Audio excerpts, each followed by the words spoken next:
BC సోదరులందరికీ కూడా నా నమస్కారాలు. ఏదైనా ముఖ్యంగా ఏమిటంటే లోకల్ బాడీ ఎన్నికల గురించి, స్థానిక సంస్థల ఎన్నికల గురించి మాట్లాడదలుచుకున్నాను.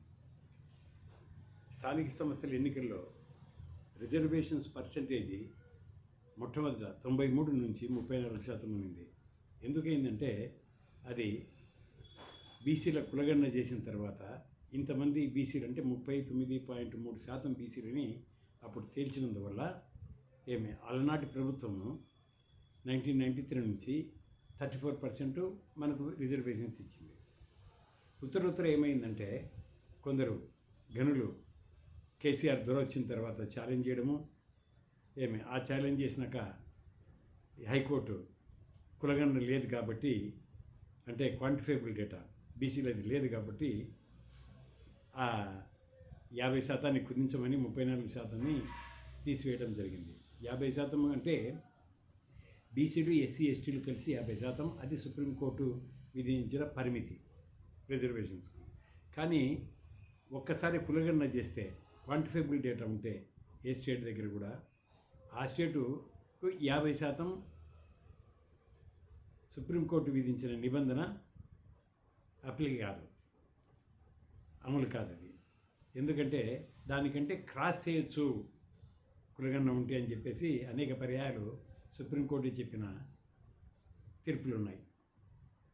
ఈ నేపథ్యంలో కులగణన లేదని చెప్పిన దొర, కేసీఆర్ దొర తర్వాత స్పెషల్ పిటిషన్ వేసి నేను చెప్తాను మన దగ్గర ఇది ఉంది అది ఉంది అని చెప్పాడు. కానీ తెలంగాణ బీసీ ఫైనాన్స్ కార్పొరేషన్ చేశాడు. కానీ తద్వారా పంచాయతీరాజ్ యాక్ట్ 2002 సవరణ మూలంగా తెలంగాణ బీసీ ఫైనాన్స్ కార్పొరేషన్ నుంచి సర్వే చేయించి కులగణన చేపట్టింది. అందువల్ల ఈయన ఏం చేశాడంటే సకుల జనుల కులగణన అని చెప్పేసి మొత్తం అంతా తీసి బీసీలది 51.8% అని తీశాడు. 51.08% అని తీశాడు. ఓకే, అదన్నా చెప్పాడా? అది కూడా చెప్పలేదు. ఎందుకంటే అక్కడ తెలంగాణ బీసీ ఫైనాన్స్ కార్పొరేషన్ నుంచి సర్వే చేయించబడి ఆ కులగణన మాత్రమే చెల్లుతుంది. ఆ కులగణన కూడా వీళ్ళు ఏం చేసి ఉండాల్సిందే, బీసీ కమిషన్ సబ్మిట్ చేసి బీసీ కమిషను రికమెండ్ చేసి ఉండాల్సి ఉండే ఈ లోకల్ బాడీ ఎన్నికల్లో. ఇది కాకుండా ఇలా పర్సెంటేజ్ ఇంత ఉంది కాబట్టి ఈ శాతం ఇవ్వాలి అని చెప్పేసి దీని ప్రకారమే ఏమైందంటే రేవంత్ రెడ్డి గారు ఇవన్నీ చూసిన తర్వాత 42% ఇస్తానని చెప్పేసి తన శాసనసభ ఎన్నికల ప్రణాళికలో చెప్పడం జరిగింది. కామారెడ్డి డిక్లరేషన్ అని సోనియా గాంధీని, రాహుల్ గాంధీని వీళ్ళందరినీ ఇన్వాల్వ్ చేసి 42% ఇస్తామని చెప్పి ప్రకటించడం జరిగింది. అయితే ఇప్పుడు ఆయన ఏం చేస్తున్నాడంటే ఆ కులగణన తెలంగాణ బీసీ ఫైనాన్స్ కార్పొరేషన్ నుంచి కులగణన చేయడం లేదు.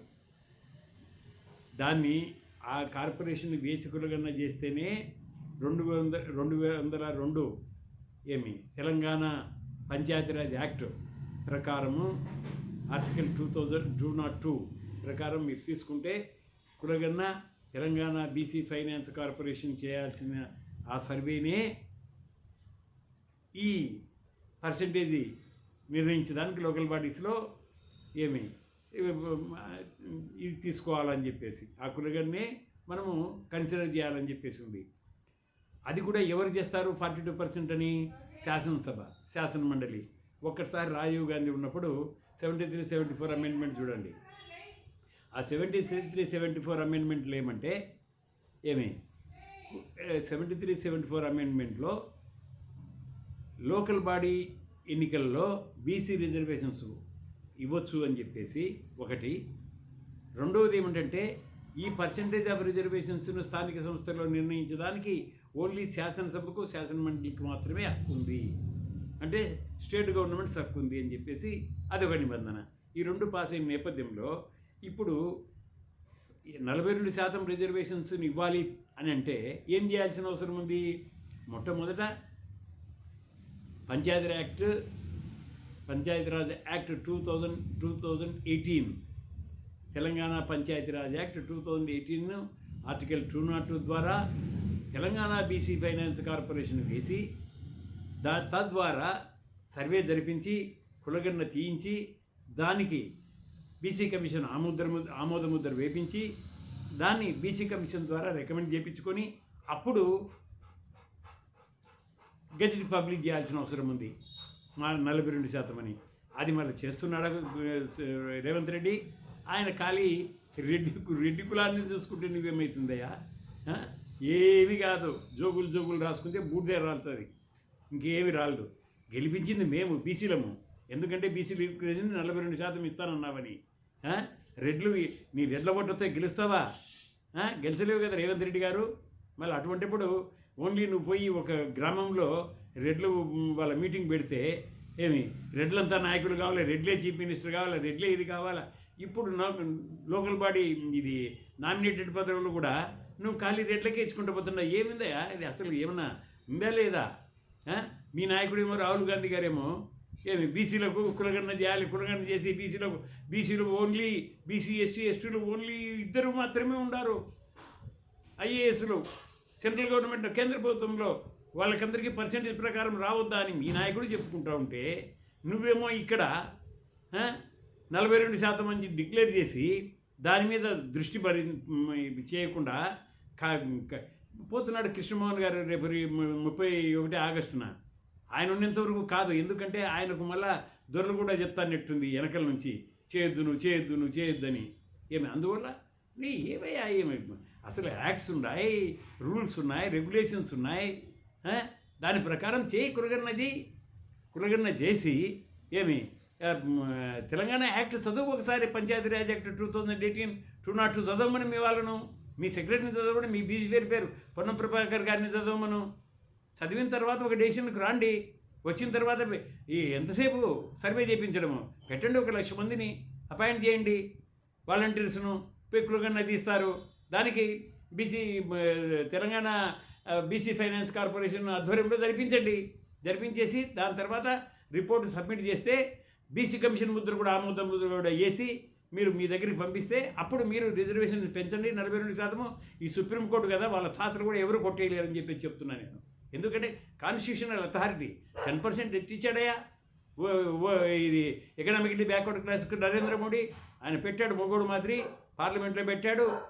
2 పార్లమెంట్లో బిల్లు పెట్టాడు, పాస్ చేయించాడు, తర్వాత చట్టం చేశాడు, ప్రెసిడెంట్ అసైన్ తీసుకున్నాడు, చట్టం చేశాడు, ఇంక్రీజ్ చేశాడు. ఏం పెరిగారు సుప్రీంకోర్టు? 50% ఉంది. ఆ ముద్ర గడ్డి తింటా వేయాల్సి వచ్చింది. కాబట్టి ఇవన్నీ కూడా దృష్టిలో పెట్టుకోండి మీరు.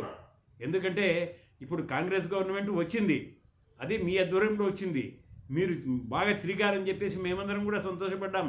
మమ్మల్ని అడిగినా కూడా మీ ఏఐసిసి ఒక ప్రతినిధి అడిగినా కూడా మేము రేవంత్ రెడ్డి గారినే పెట్టండి అని చెప్పాం, బీసీలను పెట్టమని చెప్పలేదే మేము. ఎందుకు చెప్పాం? ఎందుకంటే నువ్వు తిరిగావు, నీకు న్యాయంగా ఆ పదవి నీకే దక్కాలి కాబట్టి. నువ్వు లేకుండా ఉంటే కనుక ఈ కాంగ్రెస్ నాయకులు, అప్పటి కాంగ్రెస్ నాయకుడు కానీ ఇప్పటి కాంగ్రెస్ నాయకులు కానీ నీ మాదిరి కేసీఆర్ని ఎదుర్కొనే నాయకుడు లేడని చెప్పేసి మాకు తెలుసు కాబట్టి మేము చెప్పగలిగాం ఆ మాట. అది కూడా చెప్పాము. కాబట్టి మీరు బీసీ ఎస్సీ ఎస్టీ మైనార్టీలు, రెడ్లు గిడ్లు, వెలమలు కమ్మలు ఇవన్నీ చూడొద్దండి. బీసీ ఓటు బ్యాంక్ వచ్చేసి మీకు మీ దగ్గర ఉండాలి. 52% ఓటు బ్యాంకు మీ దగ్గర ఉండాలి అని మీరు అనుకుంటే, మీ కాంగ్రెస్ గవర్నమెంట్ నిత్యము ఈ తెలంగాణలో ఉండాలని మీరు అనుకుంటే రాహుల్ గాంధీ గారు చెప్పినట్టు కులగణన చేయండి. మొట్టమొదట చట్ట ప్రకారము పంచాయతీరాజ్ చట్ట ప్రకారం చేయండి. చేసిన తర్వాత సుప్రీంకోర్టు కాదు కదా, హైకోర్టు కాదు కదా, ఏ కోర్టు కొట్టేస్తుంది మేము చూస్తాం. కాబట్టి అనవసరంగా మా నరేంద్ర గౌడ్ ఆమరణ నిరాహార దీక్ష చేస్తానంటాడు. నిన్న చూశాను కృష్ణయ్య చేస్తానంటున్నాడు.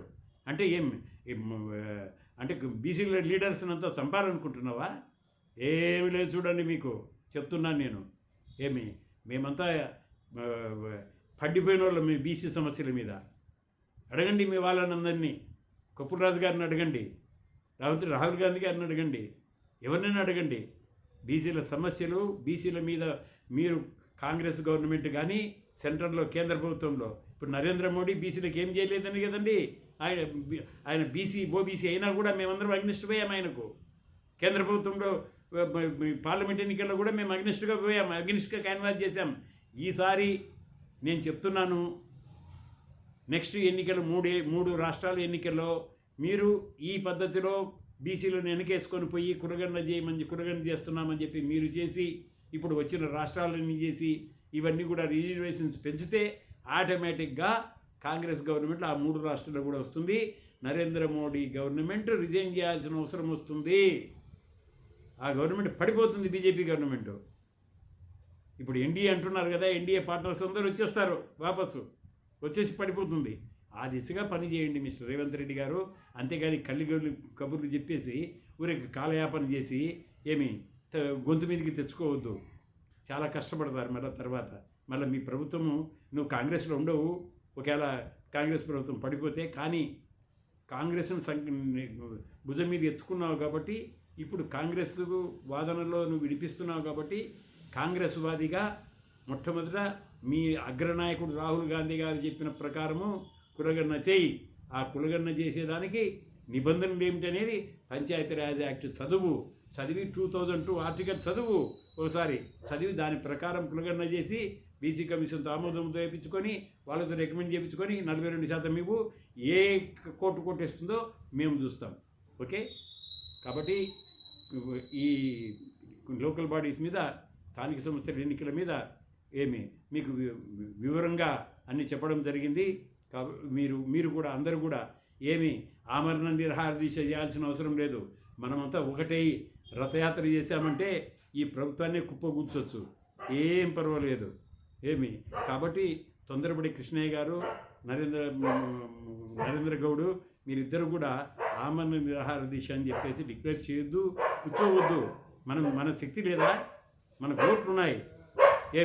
బీసీ యునైటెడ్ ఫ్రంట్ తరఫున కావాలనుకుంటే ప్రతి అగ్రవర్ణము ఎక్కడైతే కంటెస్ట్ చేస్తారో, బీసీ ఎస్సీ ఎస్టీలు మైనార్టీలు కాకుండా అగ్రవర్ణాలు ఎక్కడైతే కంటెస్ట్ చేస్తారో అక్కడ క్యాండిడేట్స్ నిలబెడదాం, వాళ్ళని ఓడగొడదాం కంప్లీట్గా. అప్పుడు ఆటోమేటిక్గా అన్ని పార్టీల నుంచి బీసీలు ఎస్సీలు ఎస్టీలు ఎలక్ట్ అవుతారు. ఇక్కడ అగ్రవర్ణాలన్నీ పోయేసి ఇక్కడ కూడా బీసీ ఎస్సీ ఎస్టీలు వచ్చేటట్టు చేద్దాం. అది చేసి వీళ్ళకు కూలిస్తే అప్పుడు కానీ వీళ్ళు బుద్ధి రాదు. కాబట్టి మీరేం చేయాల్సిన అవసరం లేదు. ఈ పద్ధతిలో మనం అందరం పోదాం, చేద్దాము. రథయాత్ర కూడా చేద్దాం. ఈయన కథ ఎంతో తేలుద్దాం, ఒకవేళ 42% ఇవ్వకపోతే. ఓకే, ఈ విధంగా చెప్తూ నా మిత్రులందరికీ కూడా మరొకసారి మీరు తొందరపడి ఒక నిర్ణయాలు తీసుకొని అన్ని ఆమరణ నిరాహార దీక్షలు కూర్చోకూడదని చెప్పేసి కోరుకుంటూ ధన్యవాదాలు చెప్తున్నాను. నమస్తే. జై తెలంగాణ.